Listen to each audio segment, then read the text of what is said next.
చాలా వార్తలు వినిపించాయి. సో వీటన్నింటికి రోహిత్ శర్మ ఇవ్వడం జరిగింది. టీమిండియా కెప్టెన్ రోహిత్ శర్మ భారత్ కు మరో ఐసీసీ టైటిల్ అందించగా ఫైనల్లో వన్డేల నుంచి సందర్భంగా రిటైర్ అయ్యే ఆలోచన లేదంటూ కుండబద్దలు కొట్టాడు. ఫైనల్ తర్వాత జరిగినటువంటి విలేకరుల సమావేశంలో రోహిత్ మాట్లాడుతూ చెప్పడం జరిగింది, తాను వన్డేల నుంచి రిటైర్ కావటం లేదని ధృవీకరించాడు. భవిష్యత్తు గురించి ప్రణాళికలు కూడా రూపొందిస్తాం, దానికి సంబంధించి అడుగులు వేస్తామని చెప్పారు. ప్రతిదీ యథావిధిగానే కొనసాగుతుంది, ఎవరు ఆతృత పడద్దు, రిటైర్మెంట్ గురించి ఎవరు ఆలోచించద్దు, రిటైర్ అయ్యే అవకాశాలు అయితే ఖచ్చితంగా లేవని రోహిత్ చెప్పాడు. ఆస్ట్రేలియాలో రోహిత్ పేలవమైన ఫామ్ తో ఇబ్బంది పడ్డాడు. దీంతో టెస్ట్ జట్టులో అతని స్థానం ఇప్పటికీ సందేహాస్పదంగానే ఉంది. అలాగే ఆస్ట్రేలియా పర్యటన సందర్భంగా అతను 5వ టెస్ట్ మ్యాచ్ కు దూరంగా ఉన్నాడన్న విషయాన్ని కూడా మర్చిపోవద్దు. ఒకవేళ రోహిత్ టెస్ట్ జట్టులో ఎంపిక కాకపోతే ఆగస్టు 2025లో బంగ్లాదేశ్ పర్యటనలో భారత్ తరపున తన తదుపరి మ్యాచ్ ఆడతాడు.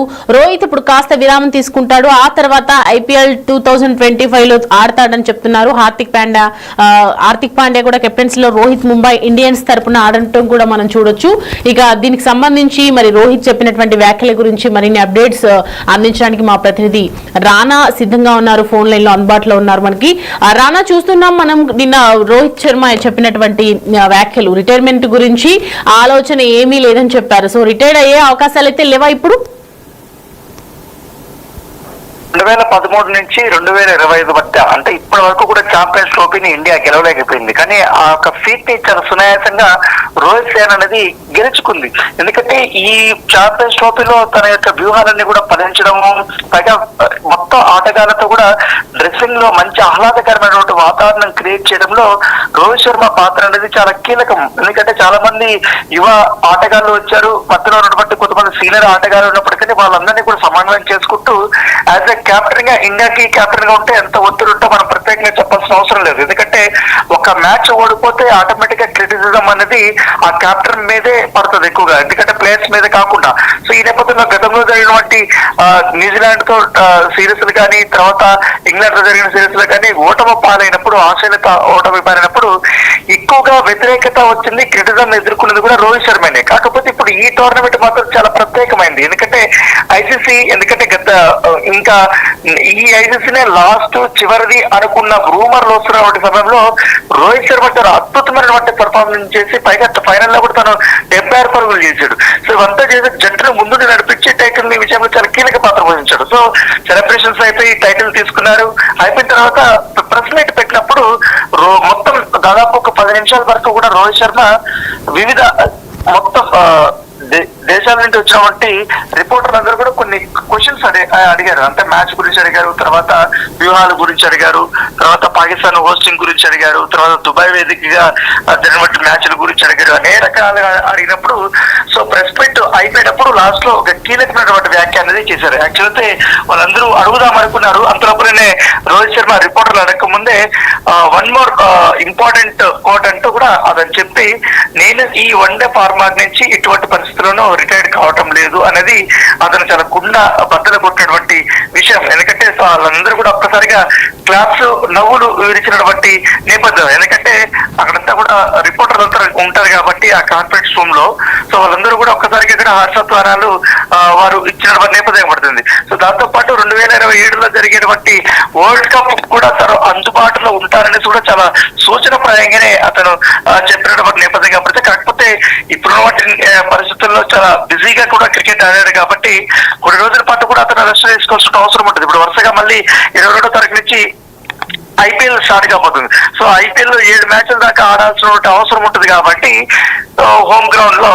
సో ఐపీఎల్ మ్యాచ్లు తో పాటు దాదాపు 2 నెలల పాటు జరుగుతుంది కాబట్టి ఈ ఎంత క్రీడా సంగ్రామం అయిపోయిన తర్వాత దాదాపు 3 నెలల పాటు కూడా తను పూర్తిగా రెస్ట్ మోడ్ లోకి వెళ్లే అవకాశం ఉన్నట్టుగా మనకు సమాచారం వస్తుంది. దాంతో పాటు ఈ ఫిట్నెస్ మీద కూడా ఫోకస్ పెట్టేటువంటి అవసరం ఉందని కూడా అతను భావించాడు కాబట్టి దాని మీద కూడా ఫుల్ ఫోకస్ పెట్టేట్టుగా మనకు సమాచారం వస్తుంది. ఒకవేళ ఈ ఐపీఎల్ అయిపోయిన తర్వాత తదుపరి వచ్చినటువంటి టోర్నీస్ ఏదైతుందో దానికి హార్దిక్ పాండ్యాని ముందుకి జట్టు నడిపించే బాధ్యత కూడా ఉండే అవకాశం ఉంటుంది. దాంతో పాటు రోహిత్ శర్మ యొక్క ప్లేస్ అనేది కూడా ఎవరు పూడ్చలేనిది. పైగా ఇప్పుడు ఆయన కానీ రిటైర్మెంట్ తీసుకుంటే మాత్రం ఖచ్చితంగా భారత జట్టుకు ఒక పెద్ద ప్రమాదం చోటు చేసుకునేది. ఎందుకంటే అంత స్థాయిలో వ్యూహాలు రచించేటువంటి మరొక ఆటగాన్ని వెతకాలంటే కూడా కొంత సమయం తీసుకుంటుంది. ఎందుకంటే గత చూసాం మనం, విరాట్ కోహ్లీ కెప్టెన్స్ గా ఉన్నప్పుడు అతను పూర్తిగా తప్పుకొని బ్యాటింగ్ పైనే అతను కాన్సన్ట్రేషన్ చేసినప్పుడు రోహిత్ శర్మ వాళ్ళకి ఆప్షన్ గా నడిచారు. ఆ రోహిత్ శర్మ కెప్టెన్ బాధ్యతలు తీసుకున్నప్పటి నుంచి ఈ 4 సంవత్సరాలు కానీ, ముఖ్యంగా ఈ లాస్ట్ 2 years నుంచి కూడా ఐసీసీ నిర్వహించినటువంటి ఈవెంట్స్ లో రోహిత్ శర్మ సాధించినటువంటి విజయాలు, వరుస విజయాలు, ఇటు T20 గెలవడం కానీ, తర్వాత వరల్డ్ కప్ లో ఫైనల్ రావడం కానీ, ఇప్పుడు ఏకంగా ఛాంపియన్స్ ట్రోఫీని గెలవడం కానీ, సో ఇవన్నీ కూడా గ్రేట్ అచీవ్మెంట్ గానీ మనం చూడాల్సిన అవసరం ఉంటుంది. ఎందుకంటే ఏ ఒక్క ఇండియన్ క్యాప్టెన్ కి సాధించాలన్నటువంటి అత్యుత్తమైనటువంటి ఫీట్ అనేది రోహిత్ శర్మకి దక్కింది.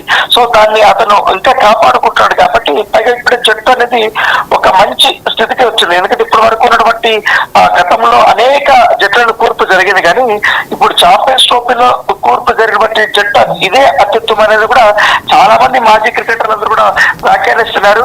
దాంతో పాటు గౌతమ్ గంభీర్ యొక్క పాత్ర అనేది చాలా అమోఘం. ఎందుకంటే విరాట్ కోహ్లీ గౌతమ్ గంభీర్ కి గతంలో చూసాం మనము, ఐపీఎల్ లో చాలా గొడవలు జరిగిన తర్వాత ఆయన హెడ్ కోచ్ గా జాయిన్ అయిన తర్వాత కొంతవరకు కూడా వరుసగా ఫ్లాప్లు అనేది జరిగాయి. ఎందుకంటే న్యూజిలాండ్ తో జరిగినటువంటి టెస్ట్ సిరీస్ కానీ, తర్వాత ఆస్ట్రేలియాతో జరిగినటువంటి టెస్ట్ సిరీస్ కానీ, ఇవంతా కూడా కొంచెం పూర్తి స్థాయిలో ఫ్లాప్ అయిన నేపథ్యంలో తర్వాత అందరినీ ఒక పూర్తి స్థాయిలో అతను వీళ్ళందరినీ కూర్చోబెట్టి యథావిధిగా కొనసాగుతుంది. క్రికెట్ కి సంబంధించి ఎవరు కూడా అసంతృప్తిని వ్యక్తం చేయాల్సిన అవసరం లేదు. నేను రిటైర్మెంట్ తీసుకునే అవకాశాలు అయితే లేదు అని చెప్తున్నారు. సో ప్రజెంట్ రోహిత్ శర్మ చేసినటువంటి వ్యాఖ్యలకు క్రికెట్ అభిమానులందరూ కూడా సంబరాలు చేసుకుంటూ ఉన్నారు.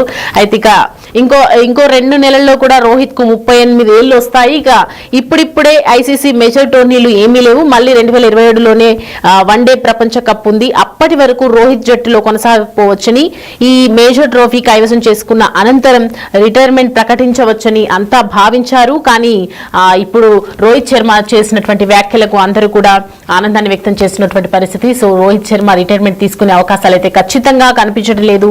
ఛాంపియన్స్ ట్రోఫీ గెలుచుకున్నటువంటి అనంతరం రోహిత్ వన్డేలకు వీడ్కోలు పలుకుతాడని అందరూ ఊహాగానాలకు పెద్ద ఎత్తున ప్రచారం జరిగింది. ఈ ఊహాగానాలన్నిటికీ కూడా తను చెక్ పెట్టడం జరిగింది. మ్యాచ్ విజేతగా నిలిచినటువంటి అనంతరం నిర్వహించిన ప్రెస్ కాన్ఫరెన్స్ లో కీలక వ్యాఖ్యలు చేశాడు రోహిత్ శర్మ. భవిష్యత్తు ప్రణాళికలు ఏమైనా ఉన్నాయా అని అడిగిన ప్రశ్నకు రోహిత్ శర్మ నవ్వుతూ సమాధానం ఇవ్వడం జరిగింది. తనకు భవిష్యత్తు గురించి ఇప్పుడే ఎలాంటి ప్లాన్స్ లేవని ఆయన పేర్కొన్నాడు. అండ్ తన రిటైర్మెంట్ గురించి కూడా ఎలాంటి ప్రచారం చేయొద్దని, వన్డే ఫార్మాట్ నుంచి ఇప్పుడే తాను రిటైర్ కావట్లేదని స్పష్టత ఇచ్చాడు. సుదీర్ఘమైనటువంటి క్రికెట్ ఆడిన వారికి ఇంకా ఆడాలని ఉంటుంది అని చెప్పాడు. సో రోహిత్ శర్మ చేసినటువంటి వ్యాఖ్యలందరికీ కూడా ఎంతో ఇన్స్పైరింగ్ గా ఉన్నటువంటి అద్భుతమైనటువంటి విషయాలు. అయితే ఇది ఇంకా యువ ఆటగాళ్లపై కూడా ఎక్కువగా ప్రభావం చూపిస్తోంది. జరిగినటువంటి న్యూజిలాండ్ అలాగే ఇండియా మధ్య క్రికెట్ లో ఇండియా గెలిచింది. టీమిండియా కెప్టెన్ రోహిత్ శర్మ భారత్ కు మరో ఐసీసీని అందించారు.